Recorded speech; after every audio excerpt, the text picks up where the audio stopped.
नमस्कार दोस्तों, technical coaching classes के यूट्यूब चैनल पे आपका एक बार पुनः स्वागत है। मैं सुभाष जयपाल आपका एक बार पुनः स्वागत करता हूं।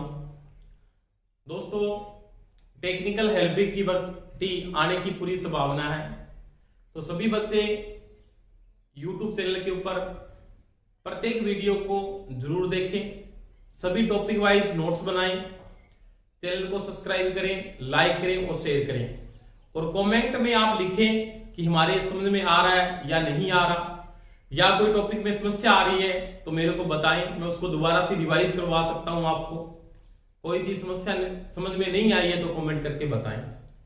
आज दोस्तों अपने नेक्स्ट टॉपिक स्टार्ट करेंगे, और उसमें आज हम दोस्तों पढ़ेंगे, अपने जो टॉपिक पढ़ने जा रहे हैं उसमें पढ़ेंगे अपने दोस्तों ओम का नियम। ओम का नियम, ओम्स लॉ पढ़ेंगे। किसको पढ़ेंगे दोस्तों? Ohm's law. Ohm's law. पहली बात, ओम का जो पूरा नाम था ना, ओम का पूरा नाम था, उसका जो पूरा नाम था मैंने पहले भी बताया आपको, जॉर्ज साइमन ओम। साइमन इसकी पत्नी का नाम है, और आपको पास जॉर्ज, अंग्रेज लोग जॉर्ज लगाते थे या माइकल लगाते थे आगे अपने नाम के, तो इसकी पत्नी का नाम साइमन है और इसका खुद का नाम क्या है? ओम है। अब देखो दोस्तों, ओम का नियम क्या कहता है कि ओम का नियम है क्या? ओम के नियम में बात करता हूं तो वो बोलता है कि नियत लंबाई, इसके बारे में समझाऊंगा मैं, नियत का क्षेत्रफल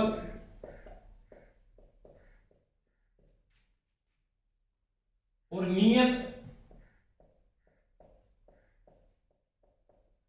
प्रतिरोधकता व नियत तापमान, ये बातें बात करेंगे इसकी पहले। यानी आपको एक बात करनी है कि ओम का जो नियम लागू होता है उससे पहले ये बात पढ़ते हैं, रट्टा मार रखा ना पड़े। भौतिक अवस्थाएं समान रहने पर चालक की लंबाई, चालक का एरिया, चालक का काट क्षेत्रफल और चालक की प्रतिरोधकता और उसका तापमान। यानी आपको क्या करना है दोस्तों, ये चीज अगर आपकी चेंज होती है, ये चेंज होती है, ये चेंज होती है और ये चेंज होती है, तो इसके कारण एक चीज में चेंजिंग आती है। किसके कारण दोस्तों? आर के मान। आपने पढ़ा दोस्तों, R इक्वल टू रोयल बटा A होता है। इसका मतलब ओम का नियम करने से पहले आपको रेजिस्टेंस का मान कांस्टेंट करना पड़ेगा। आपकी नियत प्रतिरोधकता होनी चाहिए और रेजिस्टेंस का मान भी क्या होना चाहिए? स्थिर होना चाहिए। मैंने आपको बात समझाई थी पहले दोस्तों कि आपकी प्रतिरोधकता या विशिष्ट प्रतिरोधकता बदल सकती है तापमान से, क्योंकि टेम्परेचर से प्रभाव पड़ता है। क्योंकि चालकों में क्या पाया जाता है दोस्तों? चालकों में दोस्तों पीटीसी पाया जाता है, पॉजिटिव टेम्परेचर कोफिशिएंट। जब आप टेम्परेचर में चेंजिंग करते हो तो उसके कारण रेजिस्टेंस के मान में क्या आती है? चेंजिंग आ जाती है दोस्तों। आपको क्या करना है, इस आर का मान क्या करना है? पहले कांस्टेंट करना है, यानी स्थिर करना है। आर का मान तभी स्थिर होगा जब चालक की लंबाई स्थिर है, उसका एरिया स्थिर है, उसकी प्रतिरोधकता या रेजिस्टिविटी स्थिर है और उसका तापमान भी क्या है? स्थिर है। ये चीज अगर कांस्टेंट है आपकी तो आप ओम्स लॉ को लागू कर सकते हो, नहीं तो आप ओम का नियम लागू नहीं कर सकते। अब देखो दोस्तों, ओम का नियम लागू होता है तो जॉर्ज साइमन ओम का नियम जो लागू होता है वो एसी व डीसी के दोनों परिपथों पे लागू होता है। पूछ सकता, बहुत बार प्रश्न पूछा है। ओम का नियम लागू होता है एसी और डीसी दोनों परिपथों पे लागू होता है, परंतु परिपथ कौन से होने चाहिए दोस्तों? रैखिक। कौन से होने चाहिए? रैखिक। लीनियरली परिपथ है एसी के, और डीसी के जो लीनियरली परिपथ है उन पे ओम्स लॉ लागू होता है, नहीं तो ओम का नियम लागू नहीं होता। ये चीज का ध्यान रख लेना। एसी के कुछ ऐसे परिपथ भी बनेंगे जहां पर ओम का नियम लागू, एसी के कुछ ऐसे भी परिपथ होंगे जहां पर ओम का नियम लागू भी होता है, नहीं भी लागू होता।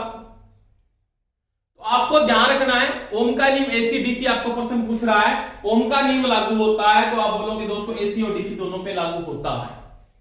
परंतु अगर वो परिपथ का टाइप पूछ रहा है तो एसी के और डीसी के रैखिक परिपथों पे लागू होता है, यानी एसी डीसी के रैखिक परिपथों पर लागू होता है, ये ध्यान रखना होगा। परंतु जो परिपथ चरघातांकी है, जो मैंने करवा दी है दोस्तों, चरघातांकी या अरैखिक है, जैसे इलेक्ट्रॉनिक्स में हो, इलेक्ट्रॉनिक्स में अपने सारे के सारे सेमीकंडक्टर काम आते हैं ना, तो उनमें कौन सा पाया जाता है, एनटीसी पाया जाता है भाई दोस्तों। एनटीसी होने के कारण उनका जो ग्राफ बनता है चरघातांकी और अरैखिक का ग्राफ आपको पिछली वीडियो में करवाया, जिन्होंने नहीं देखा वो पिछली वीडियो आप क्रम से देख सकते हो, सारी की सारी मैंने क्रम से आपके साथ अपलोड की है। तो चरघातांकी या अरैखिक परिपथ है, उन पे ओम का नियम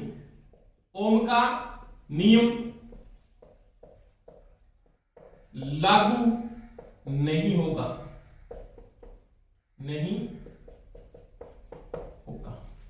ये चीज का ध्यान रखना दोस्तों। आपको प्रश्न में सीधा पूछ रहा है ओम का नियम लागू होता है तो आप बोलोगे एसीडीसी दोनों पे लागू होता है, और एसीडीसी कौन से परिपथों पे लागू होता है दोस्तों, बोलोगे रैखिक या लीनियरली परिपथों पे लागू होता है, रैखिक परिपथों पे लागू होता है। परंतु एसीडीसी के चरघातांकी या जो अरैखिक परिपथ है उन पे ओम का नियम लागू नहीं होता। तो ये चीज का आपको ध्यान रखना है कि वे परिपथ जो रैखिक है, चाहे वो विलोमानुपाती के चाहे समानुपाती के हैं, परंतु जो चरघातांकी या अरैखिक है उन पे ओम का नियम लागू नहीं होगा, ये चीज का ध्यान रखना। अब देखो कि कैसा परिपथ था, कि मेरे पास कोई भी एक परिपथ है, कि जैसे मैं बात करता हूं कोई भी परिपथ है मेरे पास, मान लिया एक परिपथ बना दिया मैंने, इसमें एक रेजिस्टेंस लगा हुआ दोस्तों, इसके साथ मैंने एक स्विच जोड़ दिया, मान लिया ये मैंने बैटरी लगा दी, ये आपका स्विच या कुंजी है, यहां से आपकी मान लिया धारा फ्लो होती है। अब बात करते हैं ओम का नियम अपने को क्या बोलता है उसके बारे में बात देखो। नियत लंबाई का मतलब ये होता है कि आपको पहले आर का मान कांस्टेंट करना है, लंबाई बदलने से आर का मान चेंज होगा, क्योंकि आर आपने कांस्टेंट वैल्यू के रूप में यूज करेंगे, लंबाई चेंज नहीं कर सकते, पहले फिक्स कर लो आप, क्योंकि लंबाई के साथ रेजिस्टेंस का रैखिक समानुपाती संबंध होता है, लंबाई में चेंजिंग होगी तो आर भी चेंज होगा। नियत काट क्षेत्रफल एरिया के साथ विलोमानुपाती संबंध चेंज नहीं कर सकते आप, पहले कांस्टेंट करो उस चीज को। प्रतिरोधकता पदार्थ आपने जो यूज किया कॉपर है तो कॉपर यूज करो, एल्यूमिनियम का आप एल्यूमिनियम पहले से यूज किया, वही पदार्थ आप यूज करो। तापमान भी आप चेंज नहीं कर सकते, क्योंकि तापमान चेंज करने से प्रतिरोधकता क्या होती है, बदलती है, क्योंकि चालकों में क्या पाया जाता है दोस्तों, पीटीसी पाया जाता है, पॉजिटिव टेंपरेचर कोफिशिएंट। नियत प्रतिरोध लंबाई, नियत काट क्षेत्रफल, नियत प्रतिरोधकता और नियत तापमान पर किसी डीसी बंद परिपथ, डीसी बंद परिपथ, ध्यान रखना दोस्तों, बंद का मतलब दोस्तों होता है ऑन, क्या होता है ऑन, बंद का मतलब आपका परिपथ अब बंद हुआ है, पहले वो क्या था, ओपन था, पहले वो खुला था, अब ये क्या हो गया दोस्तों, बंद हो गया। स्विच को बंद करने का मतलब होता है ऑन कर दिया। डीसी बंद या ऑन परिपथ में प्रतिरोध के सिरों पर उत्पन्न होने वाला विभवांतर, डीसी बंद परिपथ में प्रतिरोध के सिरों पर, सिरों या मेंस कहते हैं, मेंस के सिरों पर अंतर, मेंस का मतलब सिरे, सिरों पर उत्पन्न होने वाला विभवांतर, पोटेंशियल डिफरेंस, यानी एक बिंदु पे तो क्या है दोस्तों, हाई पोटेंशियल है, और इस पे क्या है दोस्तों, लो पोटेंशियल है। तो इसका जो ये पोटेंशियल डिफरेंस है, इसको क्या बोलेंगे दोस्तों, विभवांतर कहते हैं। क्या बोलते हैं, विभवांतर, जिसको वोल्ट से मापा जाता है। प्रतिरोध के सिरों पर उत्पन्न होने वाला विभवांतर धारा के अनुक्रमानुपाती अनुक्रमानुपाती का मतलब होता है समानुपाती। एक ही बात है, अनुक्रमानुपाती बोले या समानुपाती। यानी प्रतिरोध के सिरों पर उत्पन्न होने वाला विभवांतर, ये पोटेंशियल डिफरेंस, हाई से लो के बीच का अंतर, यानी ये जो अंतर इसको बोलेंगे पोटेंशियल डिफरेंस, वो किसके समानुपाती होता है? V समानुपाती दोस्तों I। ये बात है फर्स्ट समीकरण में अपने ये बात कि V समानुपाती क्या है? I है, यानी विभवांतर धारा के समानुपाती होता है। दूसरी बात, धारा प्रतिरोध के विलोमानुपाती। फर्स्ट बात ये, सेकंड बात ये, धारा प्रतिरोध के विलोमानुपाती, यानी I व्युत्क्रमानुपाती दोस्तों R होता है। ये ओम सलाह है, ये ओम का नियम है, यानी विभवांतर धारा के समानुपाती व धारा प्रतिरोध के विलोमानुपाती। अब देखो दोस्तों, अगर आप पोटेंशियल डिफरेंस बढ़ाओगे तो धारा का मान क्या होगा? बढ़ेगा। अगर पोटेंशियल डिफरेंस कम करोगे धारा का मान क्या होगा? कम। वही बात है, प्रेशर कम होगा तो पानी में का प्रवाह क्या होता है? कम होता है। प्रेशर ज्यादा है तो पानी क्या होगा? ज्यादा फ्लो होता है। तो विभवांतर मैंने पहले ही बात की, सोर्स में मैंने बताया था पोटेंशियल डिफरेंस या वोल्टेज क्या है, एक प्रकार का प्रेशर है, वो ज्यादा होगा तो ये ज्यादा है। अगर बाधा ज्यादा पैदा हो रही, रेजिस्टेंस क्या है? बाधा है धारा के प्रवाह में, वो ज्यादा है तो ये कम हो जाएगा, ये कम है तो ये क्या हो जाएगी? ज्यादा हो जाएगी। तो वही बात है, धारा प्रतिरोध के विलोमानुपाती है। अगर R का मान बढ़ता है सर्किट में, धारा का मान क्या होगा? कम होगा। और धारा का मान कम होता है तो R का मान क्या है? ज्यादा है। अब देखो, इसके द्वारा आप शॉर्टकट में प्रश्न समानुपाती के थ्योरेटिकल प्रश्न आप हल कर सकते हो, न्यूमेरिकल हल नहीं कर सकते, क्योंकि समानुपाती का निशान आपने यूज किया है। समानुपाती के निशान के लिए आपको स्थिरांक यानी कांस्टेंट चीज यूज करनी पड़ेगी, जो आपने पहले से यूज किया था। स्थिरांक,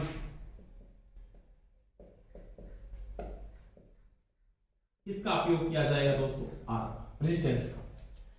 स्थिरांक में एक ऐसी चीज का यूज करें जिसका मान क्या होना चाहिए? कांस्टेंट होना चाहिए, स्थिर हो, वो बदले नहीं। तो वो आपने पहले ही बात कर ली है ना, रेजिस्टेंस का मान आपने पहले से ही कांस्टेंट किया, तभी तो उसने बोला था ये चीजें कंट्रोल करो स्टार्टिंग में आप, क्योंकि आपको स्थिरांक उपयोग करना पड़ेगा। रेजिस्टेंस, इसका मान कांस्टेंट होना चाहिए, तो आपने कांस्टेंट चीज किसको यूज किया? रेजिस्टेंस को यूज किया। तो क्या हो जाएगा दोस्तों? V बराबर I R। R एक स्थिरांक है जो समानुपाती का निशान हटाने के लिए उपयोग हो। स्थिरांक का मतलब कांस्टेंट वैल्यू है, आपका परिपथ बनने के बाद उसमें कोई चेंजिंग नहीं आएगी। तो V बराबर दोस्तों क्या होता है? IR होता है। और आप इसको त्रिकोण के द्वारा देखें तो यहां पे आपने लिखा V दोस्तों, यहां पे लिखा दोस्तों I, और यहां पे लिखा R। V बराबर IR, तो I बराबर क्या होगा दोस्तों? I बराबर होगा दोस्तों V बटे R। और R बराबर दोस्तों क्या होगा? तो वो होगा V बटे, ये चीज है। अब देखो, आपको प्रश्न में यहां पे कोई ये भी पूछ सकता है ना, यानी इसका मैं प्रतीक की बात, प्रतीक है इसकी मात्रक की मैं बात करूं, इसका मात्रक सभी को पता दोस्तों क्या है? वोल्ट है। इसका क्या है? एम्पियर है। और इसका क्या है? ओम है। एक वोल्ट बराबर क्या है? 1 एम्पियर ओम है। इसी प्रतिरोध पर जब 1 वोल्ट का विभवांतर होता है तो उसमें 1 एम्पियर की धारा 1 ओम रेजिस्टेंस के साथ फ्लो होती है। 1 वोल्ट बराबर 1 एम्पियर ओम भी होता है। 1 वोल्ट बराबर 1 एम्पियर ओम भी होता है। एक आपने पहले ये भी पढ़ा है, W इक्वल टू VQ, और V बराबर आपने पढ़ा दोस्तों W बटा में Q, यानी 1 वोल्ट इक्वल टू 1 जूल प्रति कूलम भी पढ़ लिया। ये भी सही है, ये भी सही है। 1 एम्पियर किसके बराबर है? 1 एम्पियर 1 वोल्ट प्रति ओम के बराबर है। इसी परिपथ के अंदर 1 वोल्ट का विभवांतर, 1 ओम का रेजिस्टेंस है, उसमें 1 एम्पियर की धारा प्रवाह होती है। 1 ओम किसके बराबर है? तो 1 ओम बराबर लिख सकता हूं 1 वोल्ट प्रति एम्पियर। 1 वोल्ट प्रति एम्पियर। वोल्ट बराबर एम्पियर ओम, एम्पियर बराबर वोल्ट प्रति ओम, और ओम बराबर वोल्ट प्रति एम्पियर। आपने ये भी पढ़ा है Q बराबर IT, और 1 एम्पियर बराबर आपने पढ़ा दोस्तों 1 कूलम प्रति सेकंड भी होता है। इन दोनों बातों का ध्यान रखना, 1 एम्पियर बराबर ये भी सही है और ये भी सही है। तो ये थी दोस्तों ओम के नियम की बात, जिसमें दोबारा मैं रिपीट कर रहा हूं, एक बार आप देखो। नियत लंबाई, नियत काट क्षेत्रफल, नियत प्रतिरोधकता और नियत तापमान पर किसी डीसी बंद परिपथ पर, बंद का मतलब ऑन होता है दोस्तों, आरोपित विभवांतर, आरोपित का मतलब इसके सिरों पर, प्रतिरोध के सिरों पर उत्पन्न होने वाला विभवांतर, ये विभवांतर है प्रतिरोध के सिरों पर। प्रतिरोध के सिरों पर उत्पन्न होने वाला विभवांतर धारा के समानुपाती और धारा प्रतिरोध के विलोमानुपाती होती है। ये किसका नियम है? ओम्स लॉ है। इसे मैंने बोली आर एक कांस्टेंट वैल्यू स्थिरांक है, जो कांस्टेंट आपने पहले से किया है, जो समानुपाती का निशान हटाने के लिए मैंने यूज किया। V बराबर आई आर, आई बराबर V बटे आर, और आर बराबर V बटे आई भी होता है। तो ये दोस्तों किसकी बात की थी? ओम के नियम की, ओम्स लॉ। तो ये क्लास थी ओम्स लॉ की बात की मैंने। अब ओम्स लॉ में अगर आप ये बातें करें कि सूत्रों में आप ओम्स के नियम को कैसे यूज करते हो, तो मैंने इससे पहले आपको बता दिया है ओम का नियम एसी और डीसी दोनों परिपथों पे लागू होता है। कौन से परिपथों पे? रेखिक पे लागू होता है। अरेखिक और चरघातांकी परिपथ है जो उन पे ओम का नियम लागू नहीं होगा, उन पे ओम का नियम लागू नहीं होगा। अब देखो इसके बाद मैं बात करता हूं, आपको मैंने पावर करवा दी है, अब अपने समझ में कर रही 2-3 टॉपिक पढ़ेंगे साथ में, देखो कि किसके बराबर मैं क्या लिख सकता हूं। तो ये थी दोस्तों ओम के नियम की बात, इसको नोट कर लें, आगे देखें इसके बाद।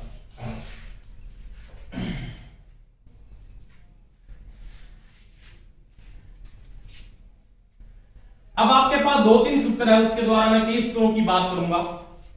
पहला आपने ओम के नियम में क्या पढ़ा दोस्तों? V बराबर आपने दोस्तों पढ़ा एक तो आई आर,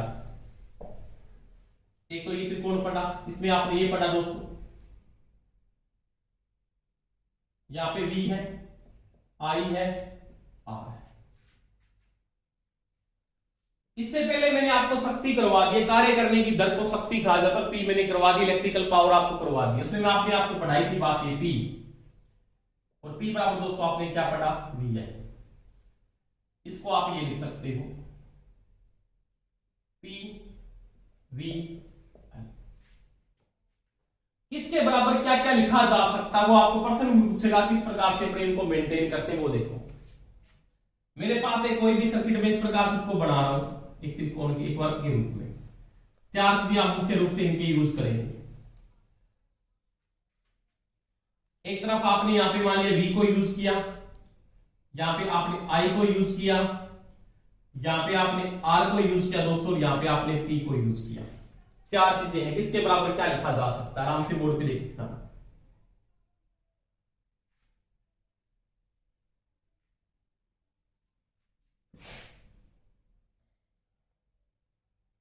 इसका सर्किल ये है, इसके बराबर आप यहां पे क्या किस किस वैल्यू को लिख रहे हो वो देखना है अपने को दोस्तों, ध्यान रखना इस बात का।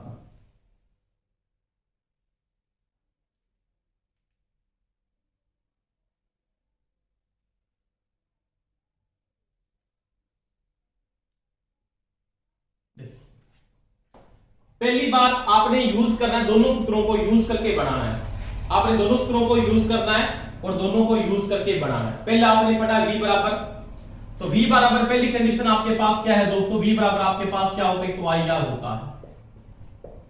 एक नंबर कंडीशन ये है आपके पास, V बराबर क्या है? I into R. यानी V बराबर मेरे पास ओम्स लॉ से मैंने क्या लिखा? आई आर लिख दिया। दूसरी बात, इसमें मैं V बराबर और क्या लिख सकता हूं?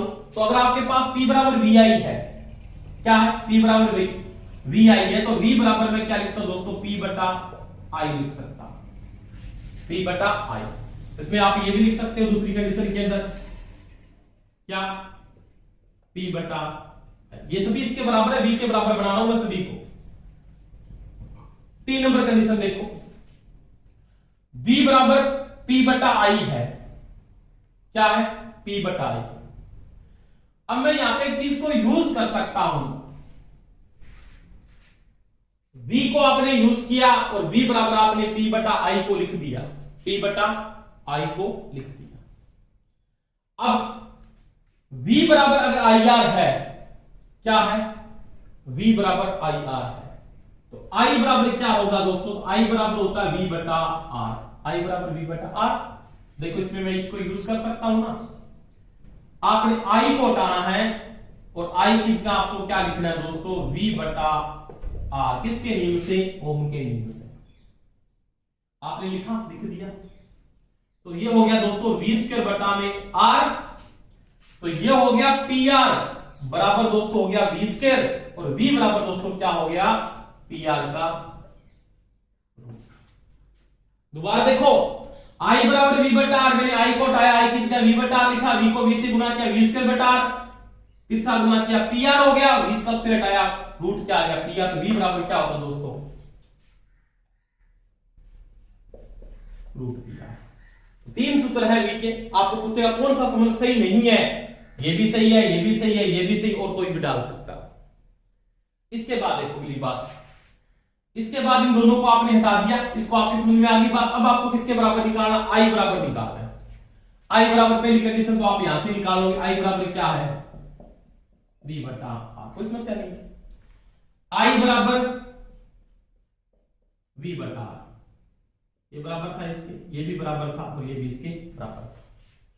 दूसरी कंडीशन में देखो दोस्तों, दूसरी कंडीशन में क्या है, I बराबर क्या लिख सकता हूं, इससे मिल रहा है ना, P बटा V बराबर में क्या है, I, तो आप लिखते दोस्तों P बटा में V बराबर में क्या होता है, I।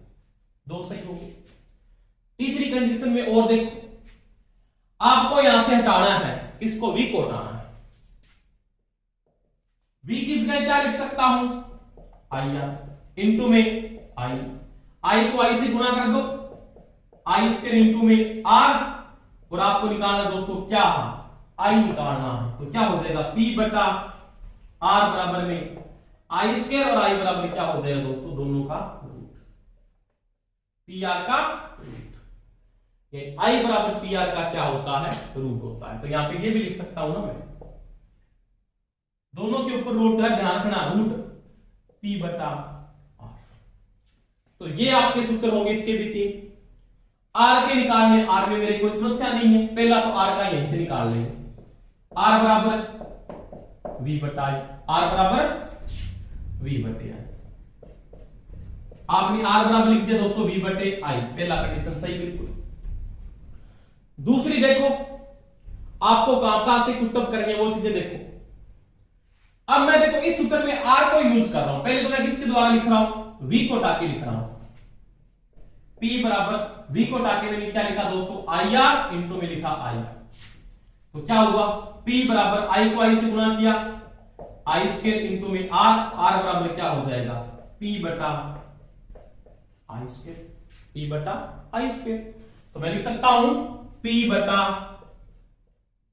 I स्क्वायर किसके बराबर है, R के बराबर है। उसके बाद कंडीशन नंबर आपके पास एक और बची, इससे निकालोगे, आप किसको हटा रहे हो, I बराबर V बटा R लिख सकता हूं, लिख सकते हो। P बराबर I को हटाना है, क्या लिखना है, V बटा R। P बराबर क्या हो जाएगा दोस्तों, V को V से गुणा करो, V स्क्वायर बटा में R। अब आपको R को निकालना है ना, R को इधर ले आओ,